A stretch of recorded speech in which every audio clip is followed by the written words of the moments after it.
And we can do a clap in 3, 2, 1. Sweet. To continue to delay this show, I want to just really quickly mention that my friends who record other podcasts, and I just did a guest on their episode, didn't understand that doing the clap to sync everything up was like superbly needed. And my buddy who edits his show was just like, yeah, I just kind of guess and figure out how they match up together when they don't do a clap.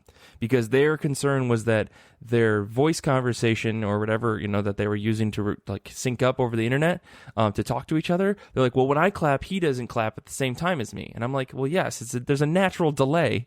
Like... right. Audio and video isn't instant, and so we did a clap, and I was guesting on their show, and they're like, I don't know, his was really delayed. And I'm like, when you sync it all up, it's gonna sound fine. This is why you're doing the clap. Exactly. So, anyways, what I'm saying is we've been doing this for like 4 or 5 years now, and I don't really fucking care. We know exactly what we're doing. Well, all I'm saying is we're okay with the clap. Oh. I regret nothing. I wish that had been the end of the show because I want to leave this earth now. All right, let's. Since we've been recording, it might end up at the end. Wink, yeah, exactly. Wink, Xander. Let's take a couple seconds and get into this.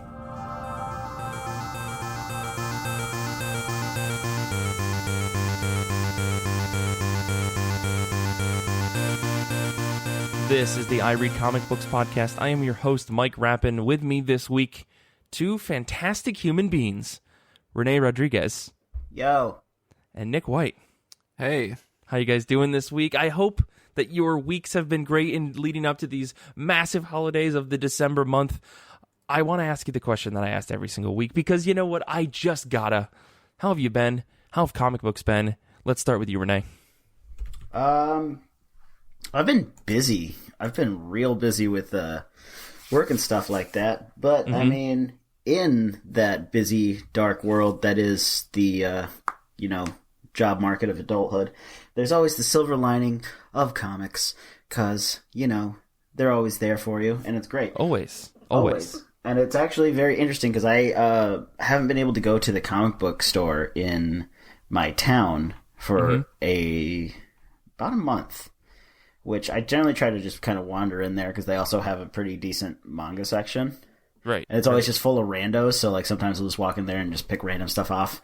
It's like you can get 3 for $15, and I'm like, that's a steal. Oh, that is a steal. Holy smokes. Yeah, exactly.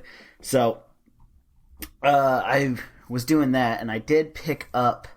I went in there the other day, and I picked up, not manga though, I picked up some American comics, and one of them being New Mutants... The new run by Jonathan Hickman and Mr. Ed Brisson with Rod Reese on art and VC's Travis Lanham on lettering, which is... I love the lettering in this book. It was very fun. And I'll be honest, I haven't read an X-Men book in years. I think like the last thing I read was Avengers vs. X-Men. Whoa. Yeah, I was like, I don't need to know backstory. I'm gonna just dive right in. That is the most bold thing I've ever heard of in my life because, especially as the X-Men, like I could see you doing this with almost literally any other property, but with what's going on in the X-Men, I gotta know, how are you feeling after reading this New Mutants #1? Well, so I heard about the Krakoa stuff. I don't know if I'm pronouncing that right. But I heard about it from. I think you were on Twitter talking about it, and so I was like, Mike Rappin, what's going on in X-Men? And I just imagined that you had your own show where you just give us the rundown on X-Men. But I mean, that's kind of what this show is sometimes.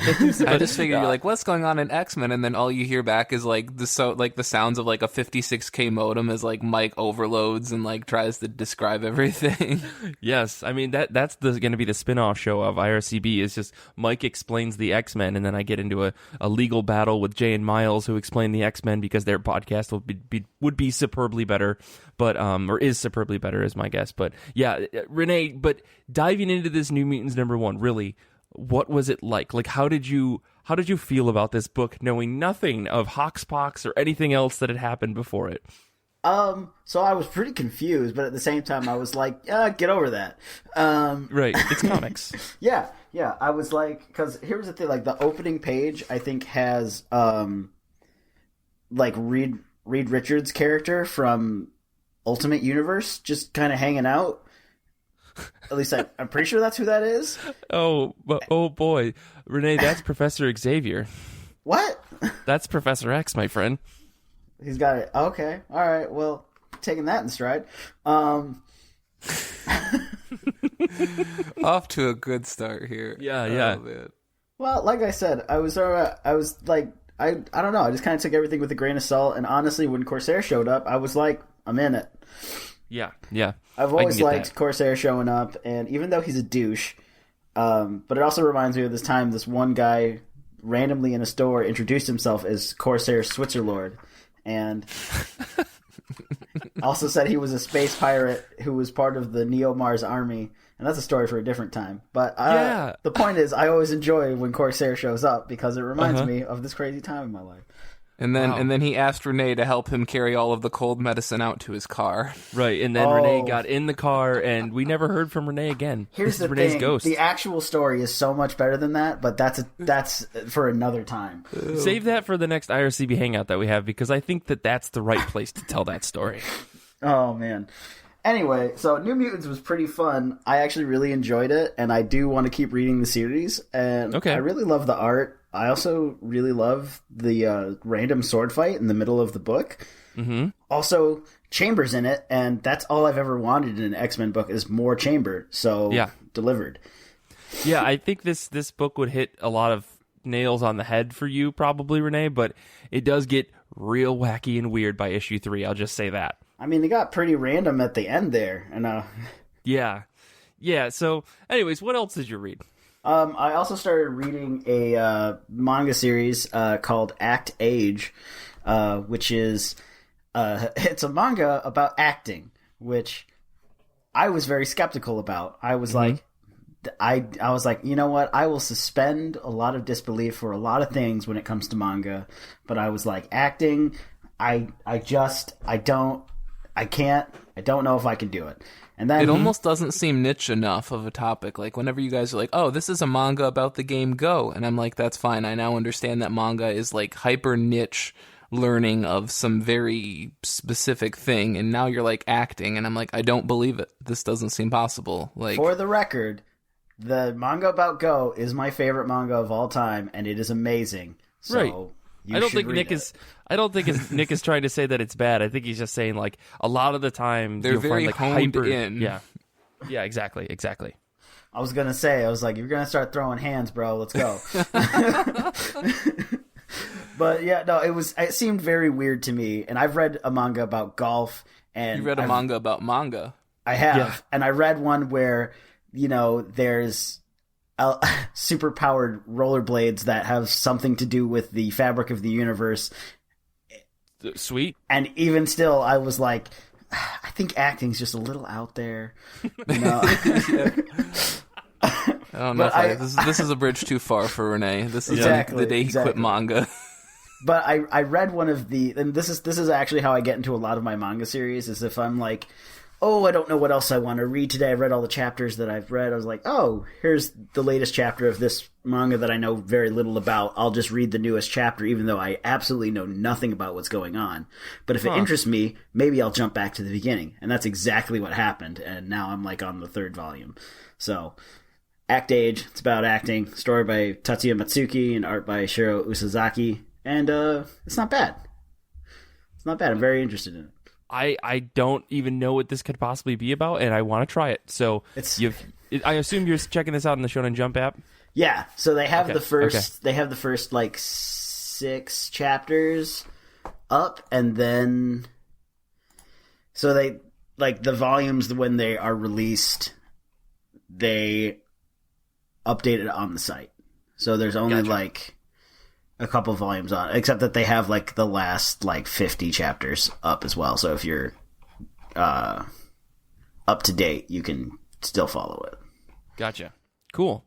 Well, that was a bizarre jump between books, and I'm glad that that's the way you live your comic life, Renee. So thank you. It's not just my comic life, bro.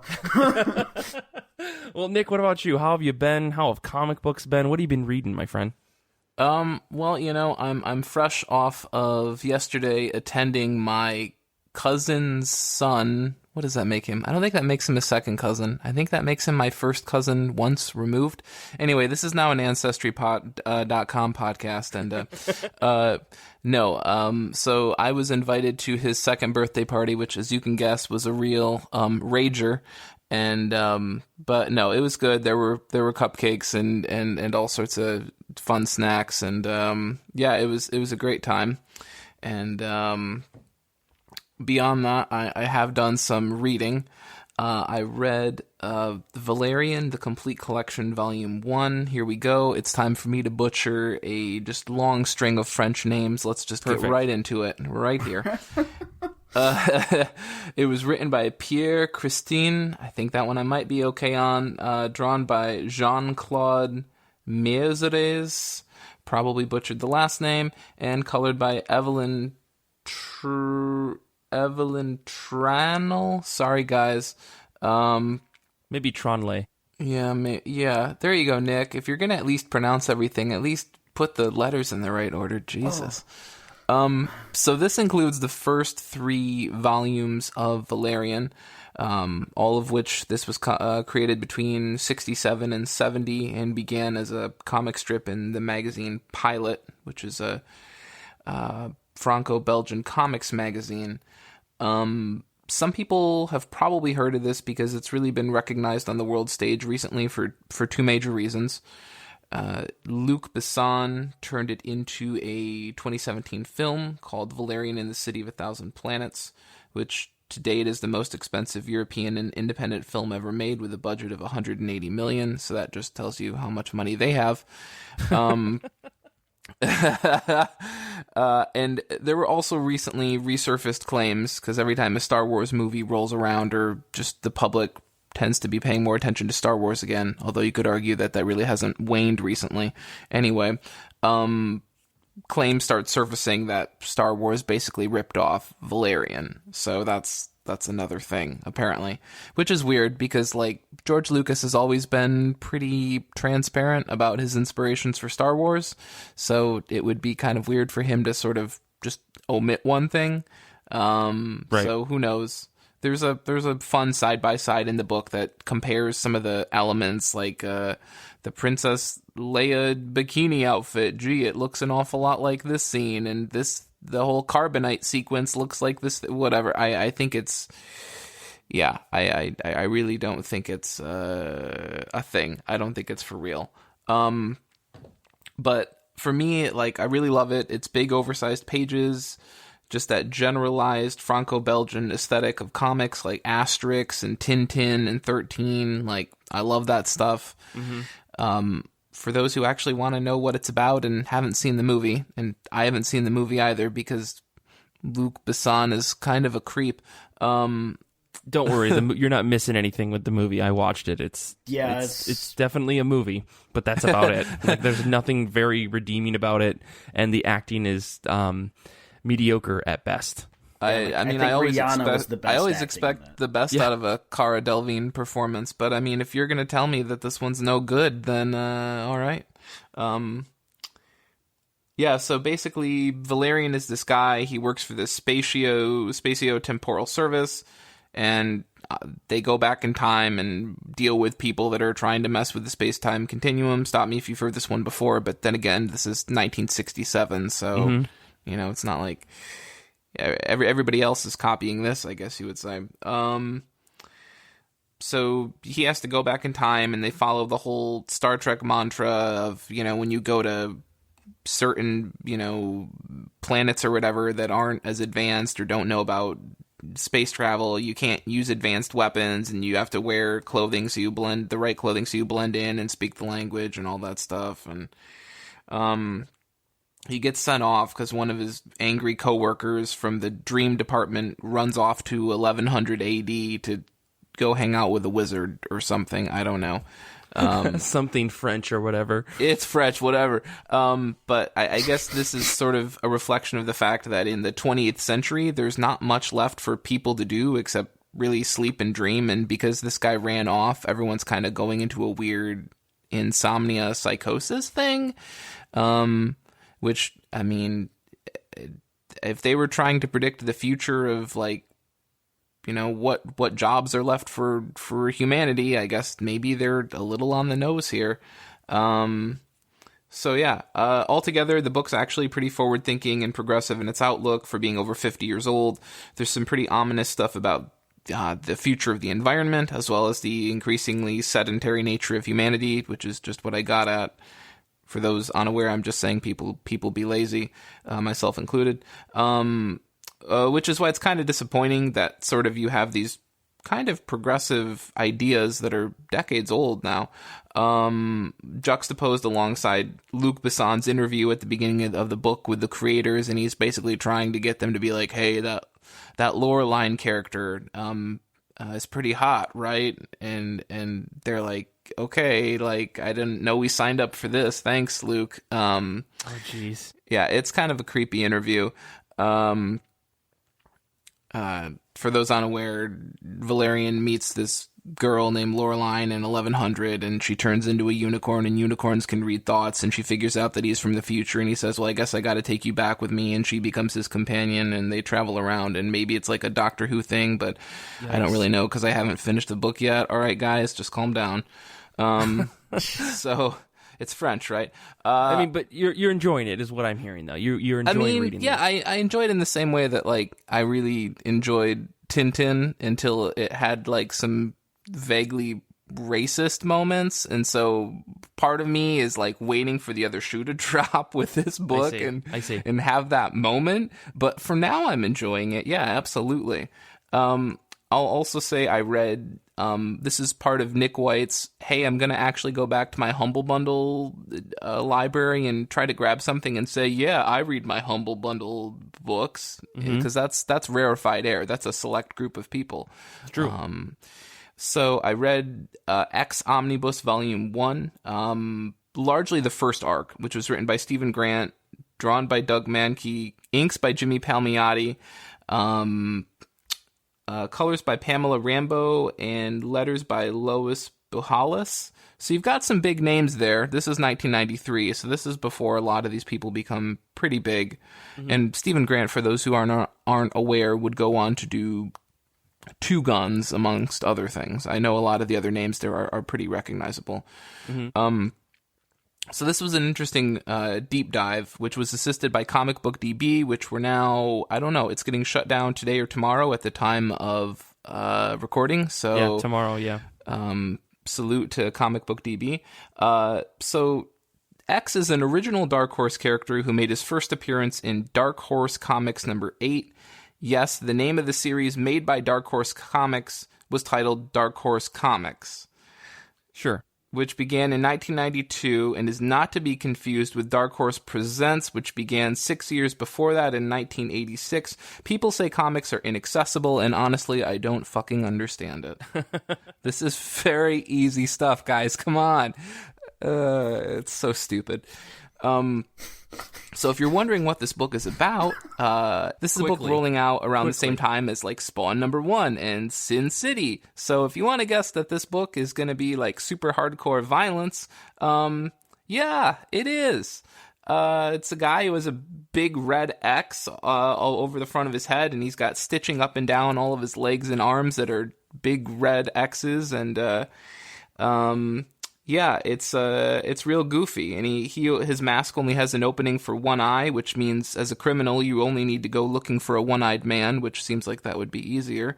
Or you've got a superhero that's willing to give up depth perception for a half-hearted attempt at a Cable cosplay. So, yeah, and then like he like marks half of an X as a warning, and then if he does the other half of the X, then like you're dead. So it's hardcore and stupid, and I've kind of enjoyed it, at least as in the same way that I kind of enjoyed Spawn. It's I mean, some of it's from an artistic standpoint is not bad, but like thematically it's it's very much from what I think Paul would probably call the Attitude Era of comics. So I see.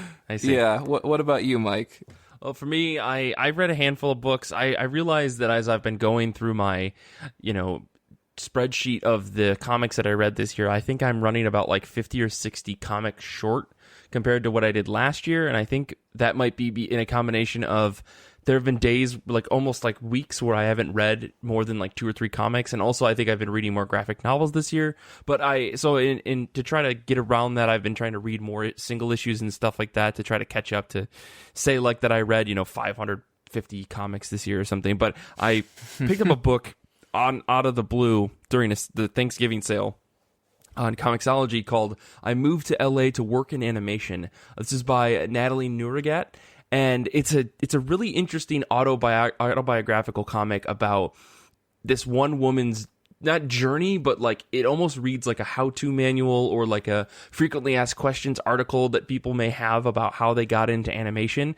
And the thing that was the most interesting about this book to me, though, was that it was published by Boom Studios. And to me, while I think that this totally fits in terms of style and like the feel of the book, I was very surprised to see it published by them because it's a truly autobiographical comic. And I don't think that's something that Boom really does that often. Like they do more like adult oriented comics, say like Grass Kings, for instance. That's very mature. They also do like Adventure Time and Power Rangers, and so this book kind of fits into this weird niche that Boom sometimes tries to put their like big toe in the pool of, which is kind of off the wall comics. And so I'm really glad that they did, because I think this is a really smart book. Like I think it's a really well put together book, really well structured.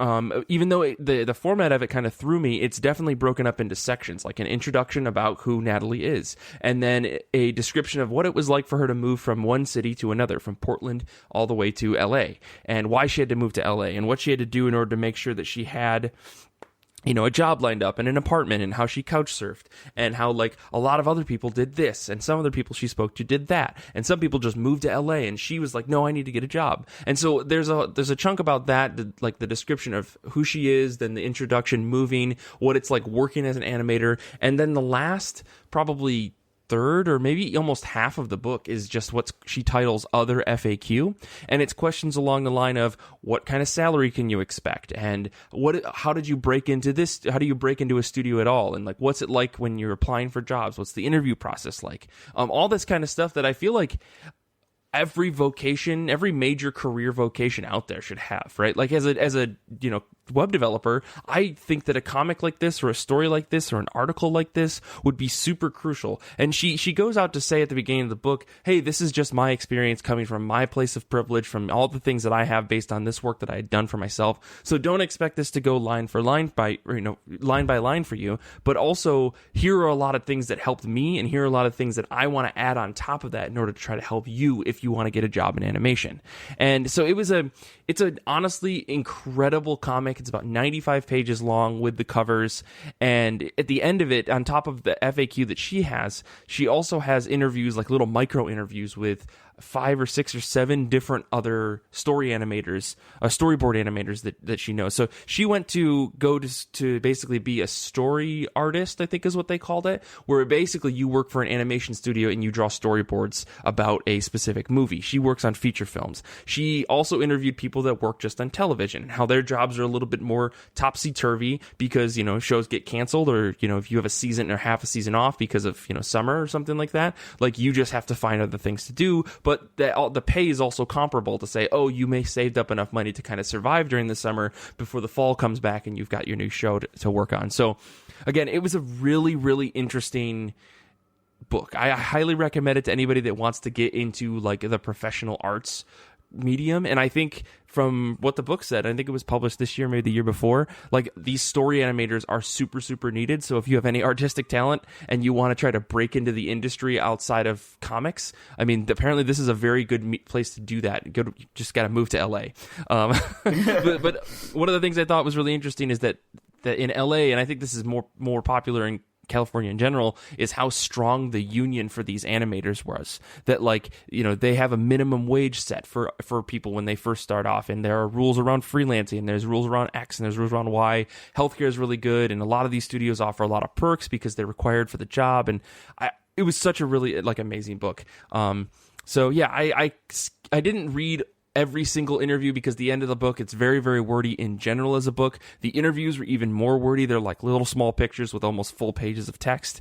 But on the whole, it was a fantastic book. It was about a side of the world that I didn't honestly ever think about. And I realized that that's crucial to a lot of animated feature films as well as obviously animated television. So really quickly, the other book I want to call out, I read Strange Skies Over East Berlin. This is by Jeff Loveness with art by Lissandro Esterin, colors by Patricio Del Peche. Cinco on our Discord, he's a fantastic dude. He recommended this book to me at our last IRCB hangout that we did, and I was like, all right, let's try it. And I bought the first 2 issues, and the third issue came out, and so I read all 3, and holy shit, this book is the coolest thing. It's like paranormal meets post-World War II Berlin meets an incredible way to dissect mental illness without being in your face about it. And Cinco pointed that out to me. I didn't even consider it. And if you look at the first 3 issues on the whole, that's totally there. And I highly recommend this book. So go pick it up or make sure you grab the trade when it comes out. I'm guessing it's going to be 4 or 5 issues. So brother, oh my gosh, it was very, very good. But we are running super long, so let's quickly jump into comic picks for this week. Comics are dropping on December 18, 2019. What are you guys excited for? Renee, I'm tossing it back to you. I'm excited for Haikyu Chapter 377. That's the volleyball manga that I've been reading, story and art by Haruichi Furudate. It is one of the most beautiful books in Jump right now. I specifically mean Jump because, well, we don't have time to get into it. But yeah. I absolutely love Haikyu, and I've been shoving it down everyone's throats more than I shove One Piece down it. It's really good. It's about volleyball. I love volleyball. It's super good. We're in a brand new story arc. It's beach volleyball storyline, bitches. So it's pretty dope. Yeah. Yeah, man, I'm way behind on this book, but I need to catch up. Now that I'm caught up on like Dragon Ball Super and My Hero Academia, it's like I should really get back into reading this because I loved it so much. It's so good. Beach volleyball makes me really excited about what the hell the story is even going to be about. Oh, bro, you don't even know. I thought it was going to end, and that scared the hell out of me. And then we were just like, no, we've done something different. And I was like, that's awesome. I wasn't ready to give it up yet. Yeah. Well, cool. Well, Nick, what about you? What are you excited for this week? Well, this probably won't surprise anyone, but it's Ice Cream Man Volume 4, Tiny Lives. I've read Ice Cream Man in volumes up to this point, and because I was current as the 4th arc rolled out in singles, I was just kind of catching a little bit here and there on the periphery, trying to not get too much so it would spoil, but just, you hear things, you can't avoid it. So obviously I heard about, I think there's an issue that you can read from the front cover to the middle or from the back cover to the middle, and it's different. I think it's called palindromes or something. That sounded really, really interesting. So of course, when the actual trade rolls out, I'm super excited. This is by W. Maxwell Prince, writing, Martin Morazzo art, Chris O'Halloran colors, good old neon letters. Images summary is: the critically acclaimed horror anthology drives back into town, offering 4 new stories that zoom in on folks who are just barely scraping by and are willing to do anything to change that. AKA basically the book that let me try that again. AKA basically the book that we've known all the way up to this point. People in desperate decisions making, Faustian pacts of sort, and unfortunately in some of the cases unwillingly or unwittingly entering into these sorts of things. So that's very I'm exciting. on board. End of story. Yeah, I mean, we're going to have to do another mini-sode about this, Nick. I think this is our semi-regular series that we put out, is this an Ice Cream Man coverage show. So it's fine by me. I'm very excited for this volume as well. But for me, this week, the book that I'm picking, I was going to go with one of the X books, but I decided, let's go out on a limb. Let's try something new, and I'm going to pick out the Wonder Woman Dead Earth number 1 series. This is by Daniel Warren Johnson. I don't even know what this book's going to about, but I'm here for Daniel Warren Johnson. Like, anything this dude anything this dude does, I'm here for it. So I can't believe the cover price is $7, but you know what? I'm here my for God. it. I'm going to try it, and we'll see if I continue it. DC's going to have fucking $7 out of my pocket. But Daniel Warren Johnson on art, I think this is going to be a really cool book, and I'm really excited to see what he does with Wonder Woman, because I always like a really good Wonder Woman story. But, let's take a quick break, and we are going to talk about something after the break that I think everybody will love. And this is the best comics that you read in 2019. We'll get into what exactly that means in a second, but we've got a list, boy, and it is something. So we'll be back in a second.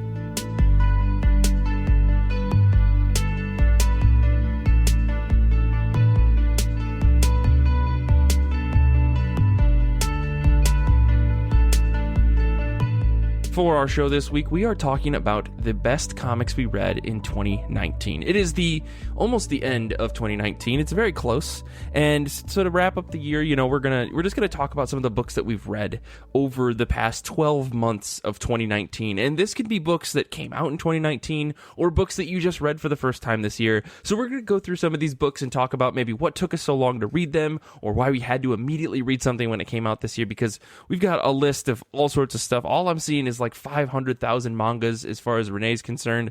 So, Nick, I want to ask you a question. If you had to look at your list of books that you're really excited about, what books did you really enjoy? Or what's been your number 1 or number 2 book that you enjoyed this year that you read?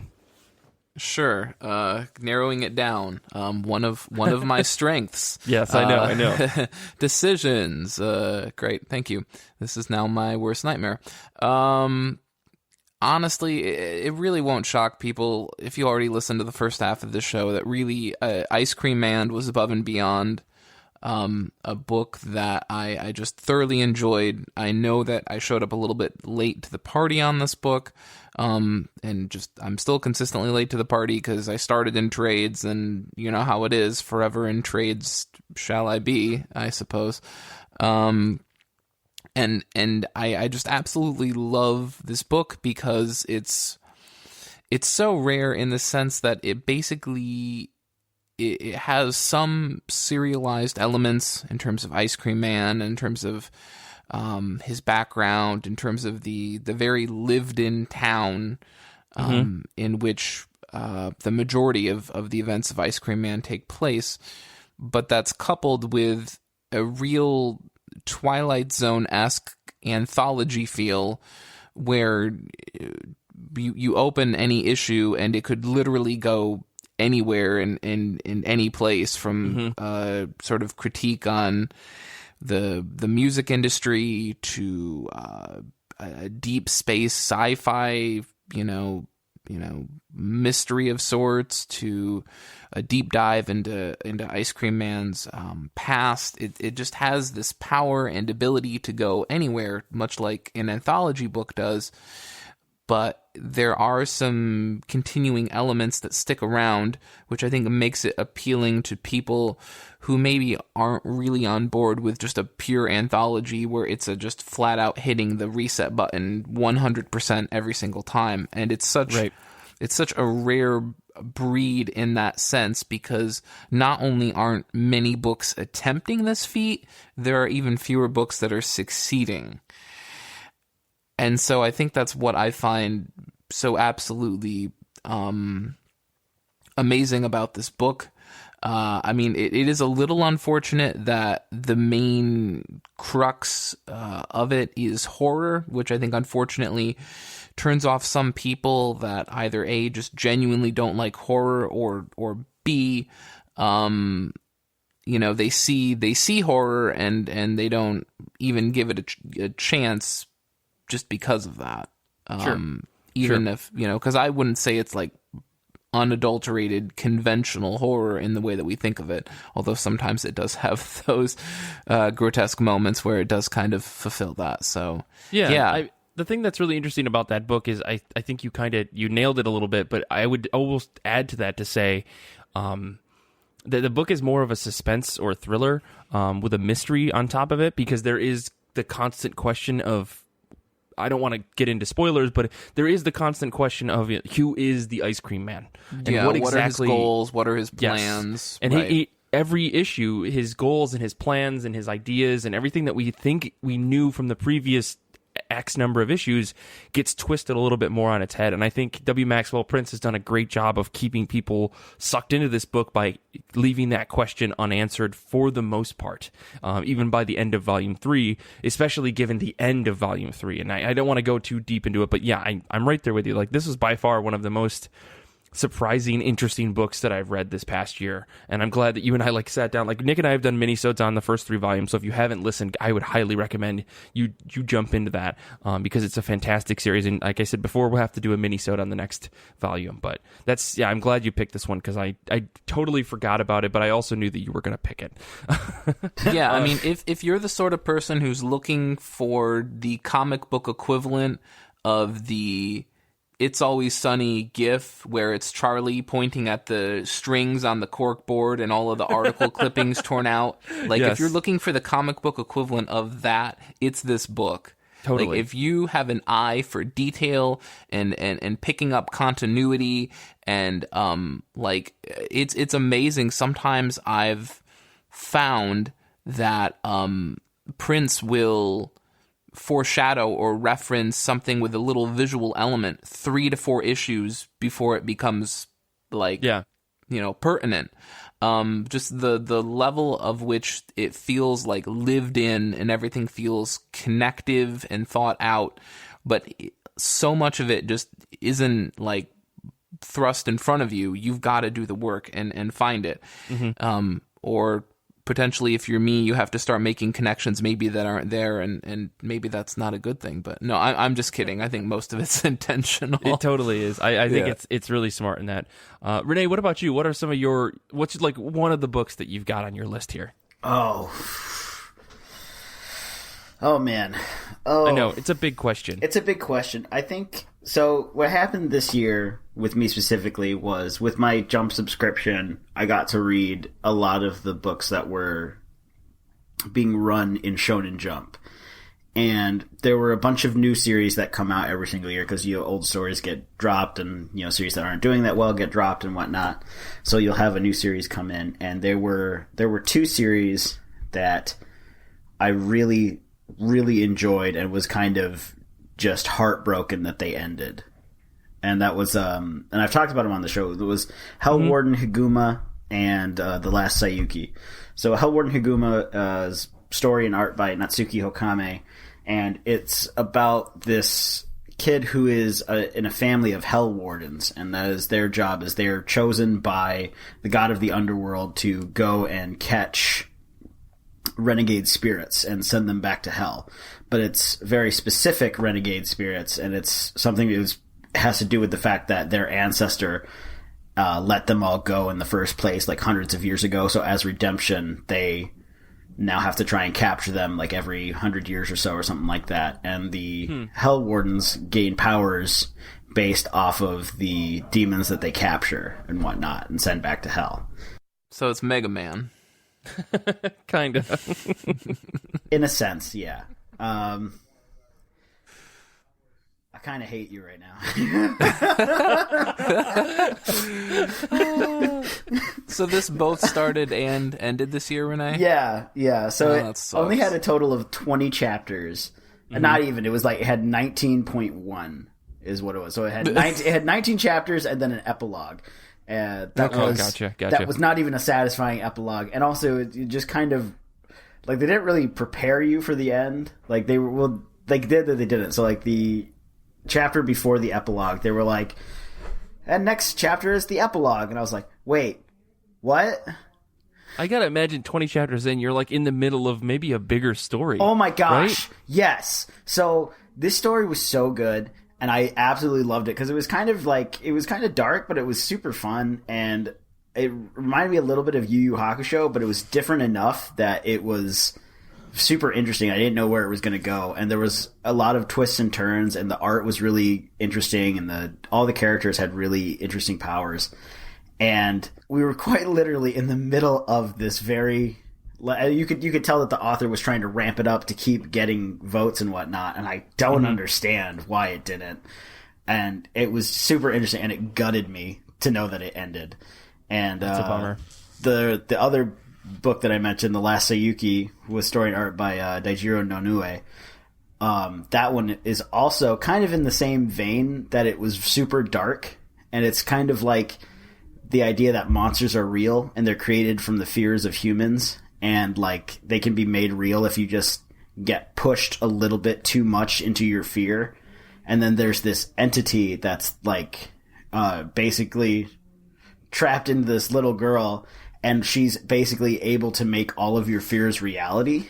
And so the idea is they're trying to make her continue to be happy and feel loved, so that she's not just awakening all of humanity into like just this never-ending world of monsters. So like this priest has his son become her adoptive brother to sort of teach her how good humanity can be, and he's also there to protect her, because there's also like a dark organization that's coming there. It's like, we want a world of monsters, so let's do this. And it was really dark and it was really creepy, but it was also super interesting. And I was like, this is going to be a real big, great series, and I'm super here for it. And I was really into it. And then all of a sudden it ended again. And I was like, why? Why is this ended? And like, I don't want to bash on anybody's work, but there were some stories that I was like, I don't understand why this series got canceled and some other series didn't. Yeah, why is One Piece even still running? You know? Well, maybe not that direction, but... I mean, Renee, I'm just curious. You mentioned votes, and I think I understand this, but for the listeners, all of these comics come within the same magazine, correct? So you don't really get to show, in American comics, you show support by buying the individual issues that you want, amongst other things, which you can do, obviously. But the first and foremost one is buying single issues. So with manga, because everything comes packaged together, are you voting online, or who gets to vote, or can you shine a little light on that, maybe? It's in the magazine. You buy the whole magazine basically for like $4 or $5, and it's... No, man, it's cheaper than that. You don't need to remind totally me how expensive American comics are, Renee. It's like 420 yen. I don't remember the conversion rate.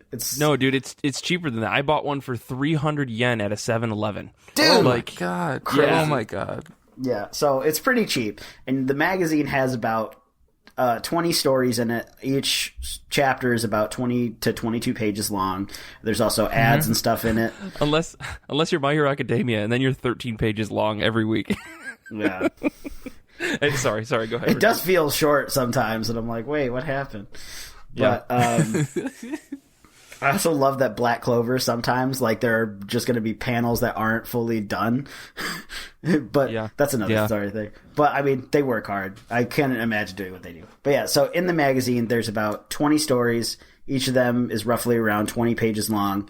Some are longer, some are shorter, plus ads and whatnot. And at the very end of the magazine is a survey that kids fill out, rip out, and mail into the publisher. And it says... How very analog. That's weird. Yeah. It says vote on your... The whole point is they say vote for your 3 favorite series. And then they tally those up based on, how many number 1 votes did it get, how many number 2s, how many number 3s. And then it's all calculated to see who has the highest votes. And basically the top 15 votes basically get to stay. And then... like the last 5 generally get dropped every so often. Fascinating. You also have to like be in the bottom tier for a while too. It's not like 1 week and then you're done. It's like, I think if you're in the bottom tier in like for a consistent number of weeks, it can be anywhere between like 3 and 8.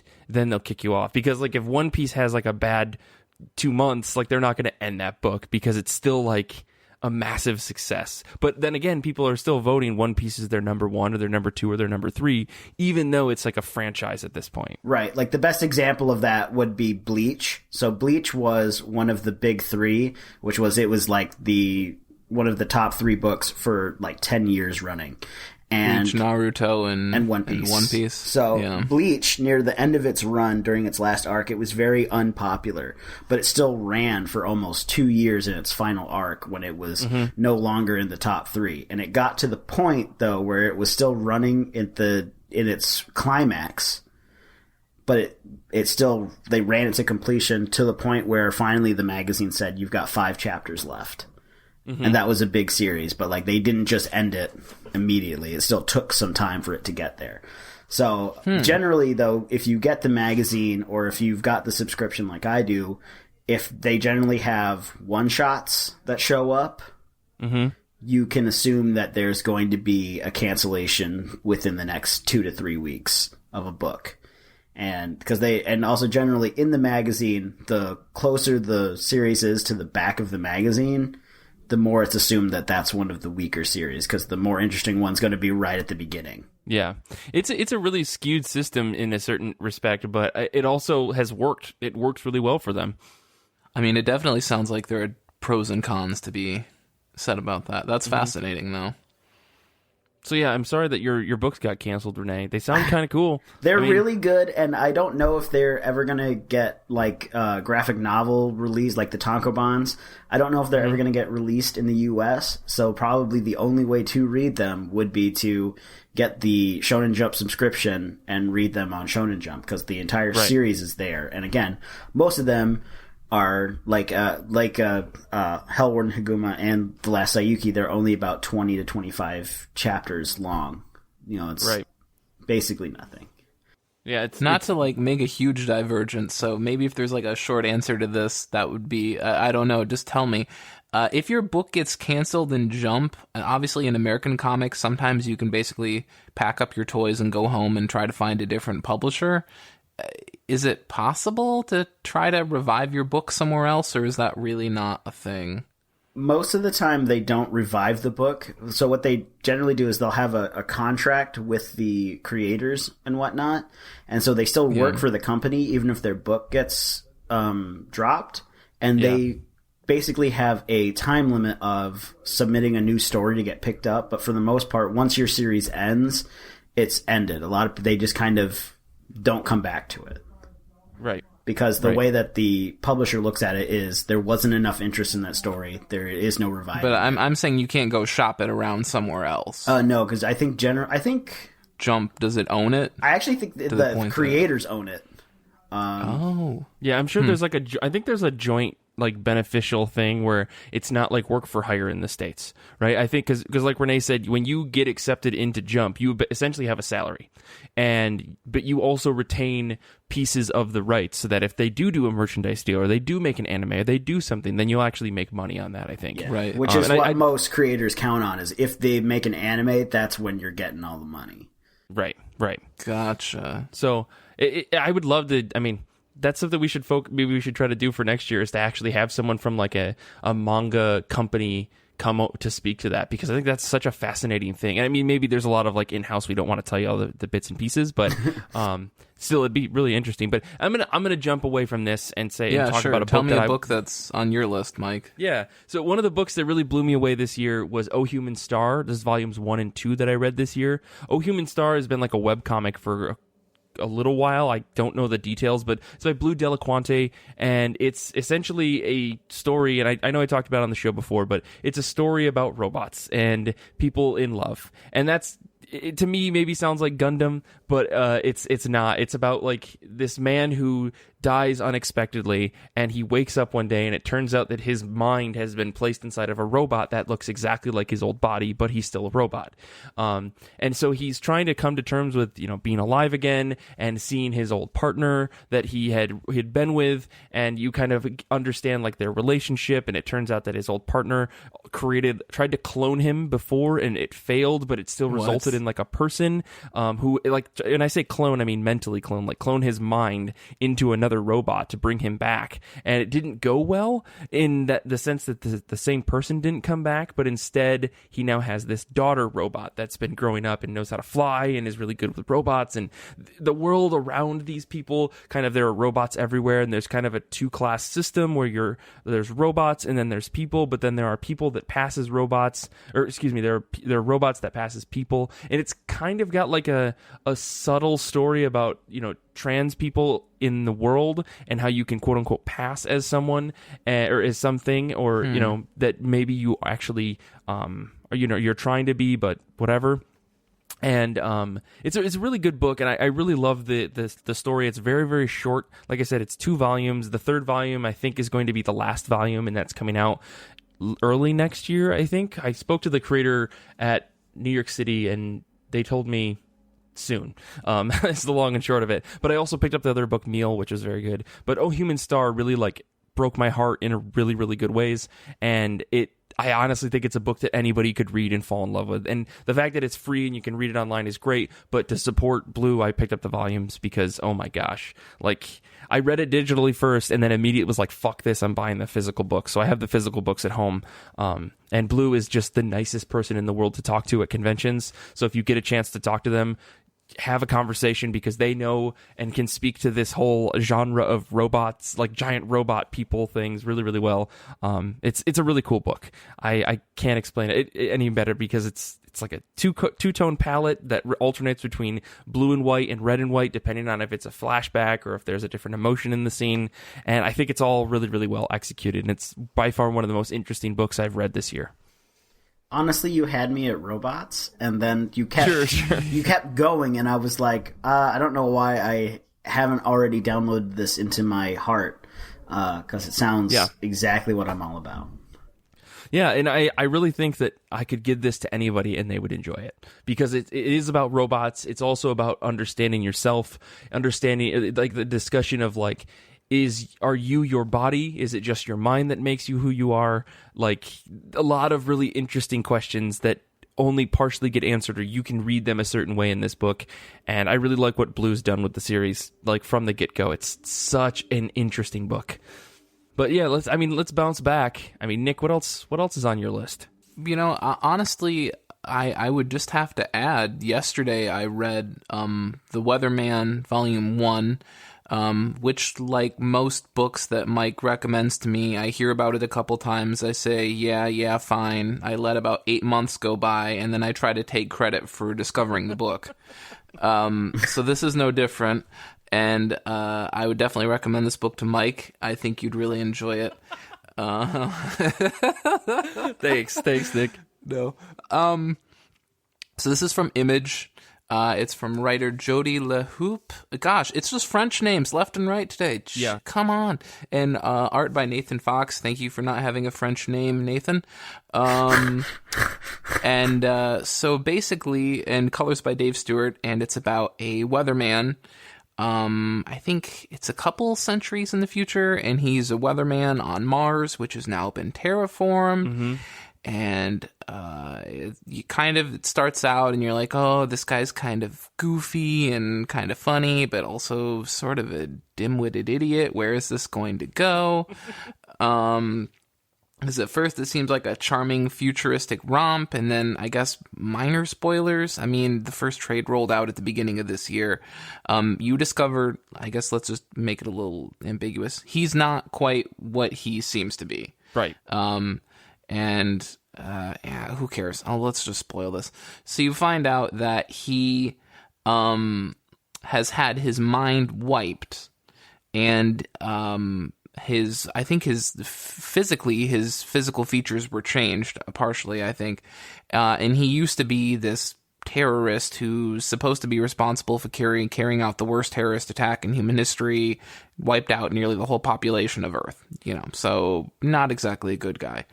But he doesn't know that he did these things, because after he did these things, they wiped his mind and they put his old memories on a hard drive, and people are now everyone's rushing around trying to figure out where those memories went. And obviously there's a bunch of people that are now trying to kill him because they realize he's responsible for that, even though you can get into a debate over whether or not he is. So, brother, yeah, I mean, there's a lot of big questions like that. Yeah, honestly, sorry, go ahead, Mike. No, that's it. No, like the fact that it starts with like that core, like just human quandary of like, can you say this person is responsible for something that he doesn't even, he can't remember, and seemingly, do you hold him responsible for that? I think it's a great sort of moral, ethical crux that the book kind of hangs on, and I think it's one that a lot of the characters in it struggle with. But beyond that, the artwork by Nathan Fox is just absolutely fantastic. It reminds me a little bit of almost like Rosmo and Albuquerque, and just sort of there's a real loose, colorful energy just blasting through the pages of this book. Would definitely recommend this to people, honestly. I sometimes, like, one of the real metrics for me of just how good a book is, sometimes it's just how long I sit around and savor it. Other times it's just like how much I blast through it, because it's like I have to absolutely know what happens next. And for me, I read this first volume so fucking fast last night that I was like, wow, like, I've got to get on board with this book. So, Mike, I would definitely say, like, when you get a chance, try this book. Thanks.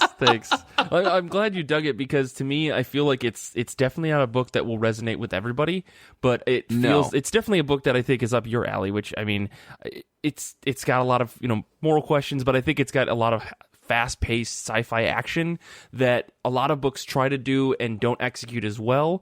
And this one does it perfectly. I think the breakneck speed at which this book runs, I think I need to go back. Like, Volume 2 came out a little while ago, or the issues of Volume 2, because the they've been issues for breaking it up. Volume 2 did. Yeah, and Volume 2 comes out in, like, February. Right, and so I think I need to go back and reread a lot of stuff, just because some of the finer details have been lost on me. But it's a very good book. Like, I'm glad you enjoyed it. I mean, I have to say this. I think Mike said it before when he talked about the book before. It does bear mentioning again. The book is great. I would recommend it, but it does get pretty violent at some points, and there is violence against a dog, which is pretty. It's pretty graphic. Yeah, to say the least. To say the least. So just be warned. Yeah. Well, I'm gonna.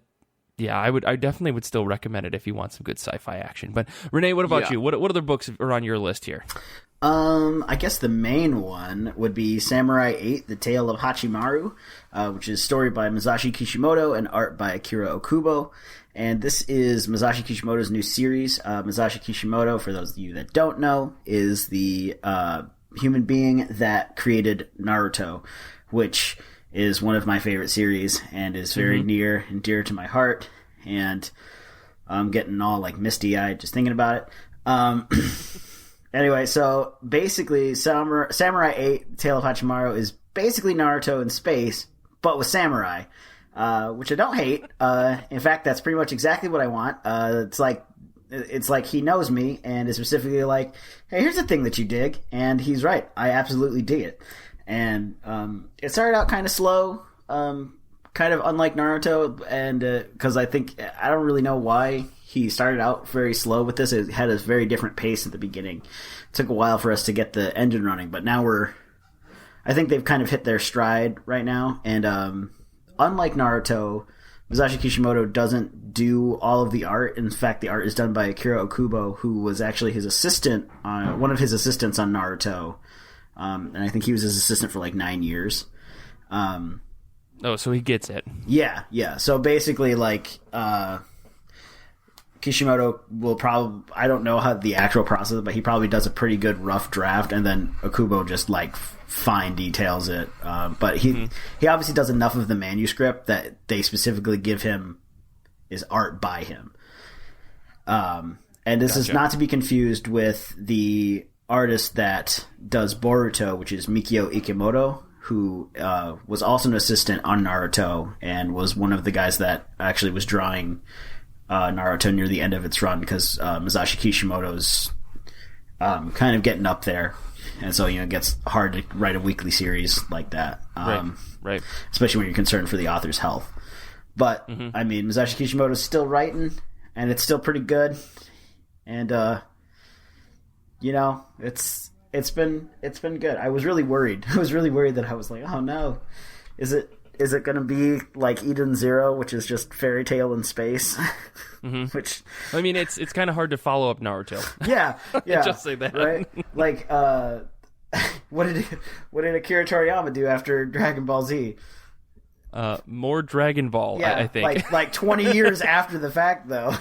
Yeah, like that's true. He had a miniseries. Quest. He had a miniseries. He only did the art for Dragon Quest. He didn't do any of the story. But he did a miniseries called Sandland.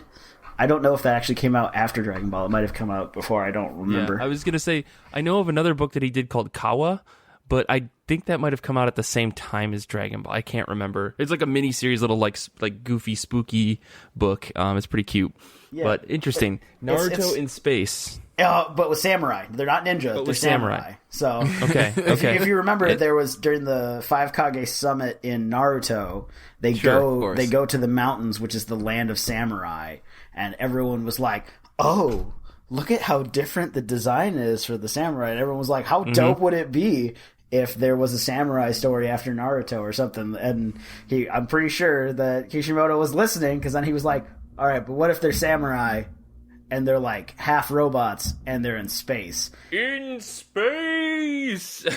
Yeah. As soon as I heard, I was like, "Shut up and take my money." Yeah. Well, I'm going to plug another manga as well that I just want to touch on, because I know I've ranted about it nonstop since I started reading it, and it is The Witch Hat Atelier, which is the most beautiful, cute little book that you could ever read about magic in a world that is spectacular and awful at the same time. It's by Kamome Shirahama, and essentially it's about a little girl who finds this book that contains, as she comes to find, illegal magic, and she casts a spell out of this book, which gets the attention of the master witches and wizards of this world, or witches and warlocks, I think is the way that they describe them. And she gets taken away, and she's going to basically have her mind wiped, but somebody steps in and says, no, wait. Just because she isn't a born witch doesn't mean she can't learn magic. She was able to cast this very powerful spell. Maybe there's something more to her. So this witch, I guess he's called a witch, because there are witches and warlocks, and there's some difference, and I don't want to go into the difference, but he's a witch, and he's like, I'll train her. I'm already training 3 other witches. I'll train her as well. And so as the story goes on, you learn more and more about the other apprentices, and he lives in the place called an Atelier, and everyone has to wear these hats, and the designs in this book are very, very beautiful. If you're a fan of the art of Trungles, he's a Western comics artist, I think you'll really like this book, because the fine detail and intricate line work that Trungles does is very, very much a thing in this book as well. And I wouldn't say that the two artists necessarily even know each other, but if you like that style, you'll also like this book. I think that the magic system in this world is very logical and clear, and I love that parts of the book are just going over how the magic works in order to say, oh, here's how someone casts a fly spell. Here's how someone would cast like a fire spell, and so on and so forth, because each of the more major elements of the world have different symbols, and the size and the shape and the direction, and all this stuff within the circle that you draw determines how the magic works in itself. And it's very, very clever, and it's almost like a logic puzzle in some ways, the way that these characters in the book, as they find themselves in these conundrums, that how they get out of them with the logical way that this magic works is really, really interesting. And I haven't read the 4th volume, but 4 volumes are out. The 5th one is coming out soon. It is a magnificent manga that I cannot recommend enough to people, especially if you're looking for something fantasy oriented, which I always am. So highly recommend that one. Dude, the day Kodansha gets a subscription like Jump or something, I'll be done. I'm gonna be on it. There's so many. I'm gonna have to quit Western comics, man. It's fucking problematic, dude. Like, because there's so many things in Kodansha that I'm like, yeah, absolutely, I want to read this, but I can't, knowingly drop $120 right now. Yeah. Just gotta wait for one of those Kodansha sales on Comixology and pick them up for like $3 a volume or something. Yeah, true. But right. Still, it's really good stuff. I highly recommend it if you want to read some fantasy stuff. But yeah, we'll do one more for each of us. Nick, what's one more book you really enjoyed reading this year? Sure. Let me see. No, that's it. I pretty much hated everything else. No, I'm just kidding. We'll do a quick round because we're kind of running out of tape here. But quickly, what's one more book I'll you want to plug? Just give you a real quick pairing here of something current and something old. I've enjoyed what I've read of the new Lazarus since it switched to the quarterly schedule. Nice. It's still kind of weird, and I understand why a lot of books don't like it, because it's hard to keep your book in readers' minds when you're showing up, 4 times a year. Mm-hmm. It's more like, oh, I've totally forgot, and then there it is. So, but the quality is still there. The other thing I've really enjoyed that's certainly not from 2019, but I happened to come across it in 2019 is I've read most of my BPRD reading has been in 2019, and I've, again, as I've said before, I've thoroughly enjoyed that book, especially the fact that it, like, some pretty, like, tough, like, devastating things have happened in the book, but, like, being the book it is, they've never sort of tried to turn back the clock or revert things like certain superhero books do. Everything seems very permanent and grounded. Listen, if you're trying to knock down X-Men right in front of me, Nick, we're gonna fight. I was just saying, why does Nick keep trying to pick battles, yo? Yeah. Sorry, guys. It's just by nature. Yeah. But yeah, those would be two that I would definitely recommend. And then obviously I loved Gideon Falls, but everyone's heard that a billion times over, and Yeah. barely anyone needs to be like, oh, Gideon Falls, you know, That's a wow, first I never one for heard about Nick. this. Is that like the Yeah. comic version Yeah. of Twin Peaks? Some people have described it that way. Yeah, some ways. Oh, I was yeah. just trying to get you mad of that. It didn't actually No, work. Yeah, I mean, Jeff Lemire is good God. He might be one of the biggest Twin Peaks fans out there. So yeah. Well, Renee, really quick with you. What are two more picks? Do you have an old one and a new one that you can throw at us? I've got two-ish new ones. Okay, go for So it. there was a canceled series called Lation, which is about a hacker that decides that he's going to become the biggest bad guy in his hometown. But he's decided that he's going to do this so that no other, like, worse people come into the town and mess with it. So There's some see. great logic there. Yeah. yeah. So and he's a hacker. So all of these things, which are if you like the movie Hackers from like the 90s, because it's like, even though it's modern technology, it's also like, I'm pretty sure that's not how that works. But it was really fun, and it was a nice little adventure with like hints of darker tones and stuff like that. And I kind of thought that it was going to run at least for like a year, and then it didn't. But it's really kind of fun. If you have a subscription to Shonen Jump, I would definitely read it. It's a nice little fun story. And then the other one, which is still ongoing, and it's called Spy Family, and it's story and art by Tatsuya Endo. Also, I forgot to say, Annihilation is story by Tomohide Hirayo and art by Mizuki Yoda. Anyway, Spy Family by Tatsuya Endo is a story about a telepath, an assassin, and a spy pretending to be a family in order to prevent war. What? Yeah, so it's basically in a fictional version just like Spy of Kids. East and West Germany during, the time that those existed, but but at the same time it's not really, they're not really specific that like, hey, it's East and West Germany, but they're also like, we're also not saying it's not. Right. There's definitely an iron wall. It's like all of the countries that are in G.I. Joe. They're just all made up, right? Yeah. So there's They don't want to offend anybody. so like there's like a spy. Can't remember what side of the country or whether he belongs to East or West, but he's a good guy. And he's a spy, and he's trying to prevent war between the two countries. And so he has a new mission where he has to get close to this general who is basically trying to start war, and he has to try and get close to him. And the way that they're going to have him get close to him is to pretend to have a family and get close to the family through his son that's attending this prestigious school. So the spy just adopts a random kid who he thinks is going to help his mission. And what happens is the kid that he adopts ends up tricking him into thinking she's perfect for the role, and it's because she can read minds. Oh, geez. So she's also obsessed with spies. So knowing the fact that he's like thinking to himself, I'm a spy, she's like, that's dope. So he adopts her and then realizes he's like, crap, I need someone to play the mother. And he picks through these random things. He picks this woman that seems very nice and very kind and is very good to his fictional daughter. And it turns out she's an assassin. So they're all trying to basically... What isn't this book? So they're all basically trying to hide their identities from each other, but the only one that's fully aware of what's happening is the little girl because she's a telepath. Right.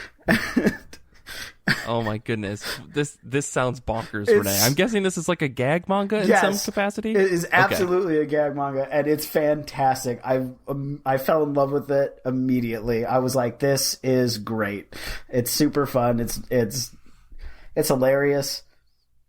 It's definitely a good time. That sounds great. I might have to just check this out just to see the insanity in the Shonen Jump app. But so for me, I real quick, I will just throw out an old and a new, like a book that I read that wasn't published in 2019. But Doom Patrol. This is just the entire Grant Morrison run. Paul and I did the fantastic series that we did. If you want to know my thoughts, you should go listen to that on our Patreon. But like, actually sitting down and reading Doom Patrol, I get a lot of references now. I understand Paul a little bit better, which is always great. But really, the series from beginning to end was spectacular, and I think the story arc of everybody involved in that book is incredible, and I really look forward to actually sitting down and reading the Gerard Way stuff now that I understand where Way is coming from with that series. So really, really enjoyed that. And the other book that I want to talk about is a book that I've definitely pushed on every single human being in the world. And this is Laura Dean Keeps Breaking Up With Me by Mariko Tamaki and Rosemary Valero O'Connell. And it's a story about high school breakups and how you get over that and how you deal with your feelings. And I cannot express how fantastic of a book that is. I wish it was a book that I had read when I was 17 or when I was 21. Like every single time I had a bad breakup, I wish that was a book that I had, because quite honestly, it nails things. And I mean, it's very modern. It's very much a book that was meant to be put out in 2019, and some of the tropes and the story bits that they use, but still, it's so well done, and it's such a beautiful book. The art, every single page is a picturesque miracle, because Rosemary Valero O'Connell is a stupendous artist, and I think her use of negative space in this book is incredible. The use of the color white on a book that is kind of monochromatic is really, really clever, and I cannot recommend it enough. If you haven't read it, it's probably the best OGN. It's like my number one OGN for 2019, if not the entire decade. Dun, dun, dun! I don't know about that, but it's one of the best that I read this year, hands down. So, yeah, I don't know. I know we had a bunch of other stuff on our list, guys, but we are quite honestly running out of tape. So thank you for the massive amount of show notes that you've provided me. I look forward to posting those on Patreon for folks that want them. And we'll post probably a list of some of this stuff on the actual show notes of the show if you want to see the other books that we really enjoyed in 2019. But for now, you can always follow us on Twitter. You can follow Nick at Death Star Plans. You can follow Renee at Rodrigo29, and you can follow me at Mike Rappin. And obviously, you can follow the show at IRCB Podcast on Twitter and on Instagram, where we post news, art, sass, retweets of other folks that are on the show, and things that I just think are funny when I jump on Twitter. This show is powered by fans like you on Patreon. Find our Patreon at patreon.com/IRCB podcast. Join now for access to exclusive audio, articles, previews of the IRCB schedule, early access to Top of My Pile posts, and so much more. Our Goodreads group is a lovely community of comic friends. You can join our yearly reading challenge and comment on our weekly threads, and you can check all of that out at ircbpodcast.com/Goodreads. In case you didn't know, ircbpodcast.com is our website where we host our pronunciation guide, which after this week, you're surely going to want to check out. We have our Discord server, zines, merch, and everything else IRCB. And if you haven't already, please rate and review our show. 5 stars would be great. You can do this on iTunes and beyond, and we will read your review on the next episode. Speaking of that, I have a quick review to read from the wonderful Danny. He says, I've been listening for quite a while. Do you know what the best thing about the podcast is? That no matter what combination of hosts is on the episode, the quality is top-notch. For the past year, I discovered and listened to the podcast until I got current, and it has been an amazing experience. The passion for comics that the hosts have is contagious, and I love comics already. I recommend this to anyone trying to learn about all aspects of comics, from creations to collecting, reviewing, reading, relating to other media, specific books and works, manga, I know, working in the industry. They cover all the bases. This is a podcast for people who live comic books, and I can relate to that. I listen to this every Wednesday as I drive to my LCS to pick up pulls, and I love this ritual. Danny, I think you already know that we love you to death, but thank you so much for your review, man. That really, really means a lot. I'm in tears. Thanks, Danny. We appreciate it, honestly. It's really nice to hear. You can also email the show with what you've been reading, recipes, corrections, etc. You can do that at ircbpodcast@gmail.com. Infinity Shred is the best band in the universe. They do all of our music. Xander is a great wizard. He's an editor. He's a fun friend, and he edits the show. He's amazing. I want to say thank you to Nick and Renee for being on the episode. Thank you to everyone on the Discord who continues to hang out with us. And when we do our live hangout episodes, I promise I won't drink as much White Claw as I did last time. Lies. So thank you for checking everything out. We really appreciate it, everyone. Until next time, comics are good, and so are you.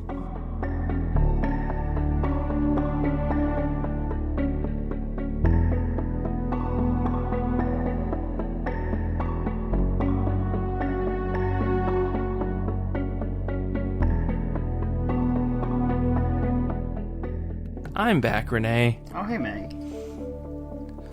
Yes, don't worry. This is the I Have Been Reading Comic Books podcast. Yes. I didn't mean to make it sound like super German, but like then it just like, hey, Meg. No, that's okay. How are you doing? I hope you are very well. Sometimes, no, it's fine, because sometimes I just do that in my head, like, before we start the show. I'm like, maybe this week I'll introduce the show kind of weird, be like, hello, yes, this is the I Have Been Reading Comic Books podcast. I am your host, Michael Rappin.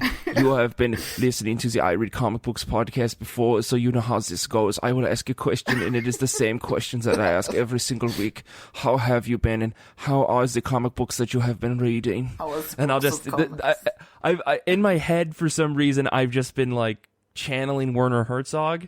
Yeah, right. Like all the time in my internal monologue is like, and then I'm going to wake up tomorrow and I'm going to go to work. And when I go to the work, I will feel okay about it because it is work that I enjoy sometimes. Oh, God. Like, I do have a question. Would you use Velkommen for saying like welcome to the podcast? if I was gonna do it in German, Yeah. Like, you didn't have to do like all of it, but you could be like, Willkommen und I read Willkommen, comic meinen Freunden. This is I read comic books podcast. Yes, thank you very much for coming. Dankeschön. I used to like at the bakery I worked at. Like the owner was she's German heritage, so she was always like trying to like make it look like Little Bavaria, and I was like, okay. I was like, Sarah, you're pretty not German though, right? And she's like, no, I'm German. So I'd always be like, why don't we just teach everybody a little bit of German to just be like, Willkommen und kann ich Ihnen helfen? And she was like, I love it.